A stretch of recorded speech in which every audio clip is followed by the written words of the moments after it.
Un autre sujet qui fait l'actualité, qui fait polémique en ce moment à l'Assemblée nationale, c'est la condamnation de la négation du génocide arménien.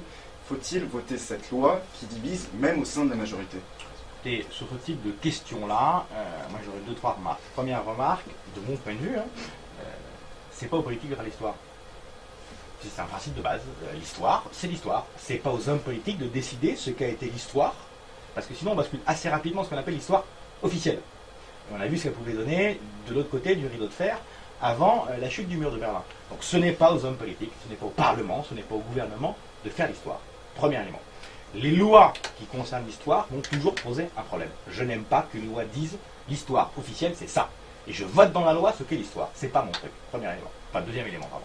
Enfin, concernant la problématique dont on parle aujourd'hui, le gouvernement va émettre ce qu'on appelle, dans notre jargon parlementaire, un avis de sagesse.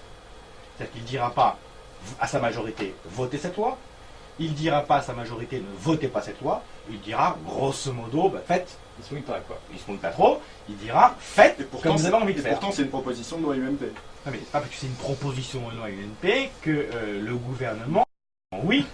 Et c'est pas parce que c'est une proposition PS d'ailleurs que le gouvernement dit forcément non. On essaie de regarder la justesse des choses.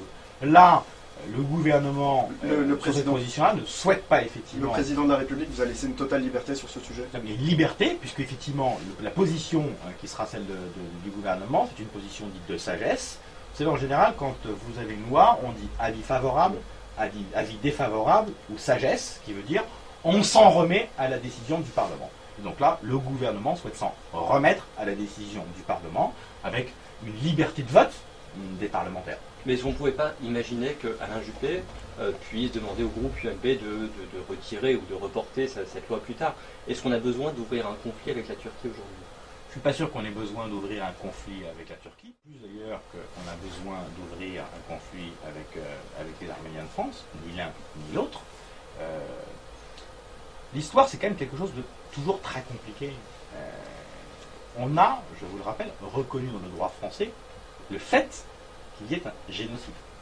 Donc cet acte fort, il a déjà été fait. Est-ce qu'il faut en rajouter en permanence dessus? Je ne suis pas intimement convaincu. Je précise quand même une chose, la loi dont on parle ne vise pas que le génocide arménien. Elle vise tous les types de génocides. Les génocides, on peut se rappeler le génocide cambodgien, on peut se rappeler évidemment le génocide rwandais, sans parler de la guerre de 39-45, qui elle est déjà traitée par d'autres lois. Mais il y a d'autres génocides qui peuvent exister de par le monde, et cette loi traite tous les génocides, pas exclusivement le génocide arménien. Les menaces de la Turquie sur la France? Pas de commentaires particuliers. Nos amis turcs sont très sensibles sur cette question arménienne, chacun l'aura vu depuis un certain nombre d'années, et donc effectivement, dès qu'il y a le mot Arménie ou le mot génocide arménien qui sort quelque part, ils sont, disons, des réactions très éruptives. Je ne pense pas que ça ira très très loin, je ne le souhaite pas. La position, me semble-t-il, équilibrée du gouvernement me paraît de nature à régler la question, en tout cas à apaiser cette inquiétude turque que l'on peut voir en ce moment.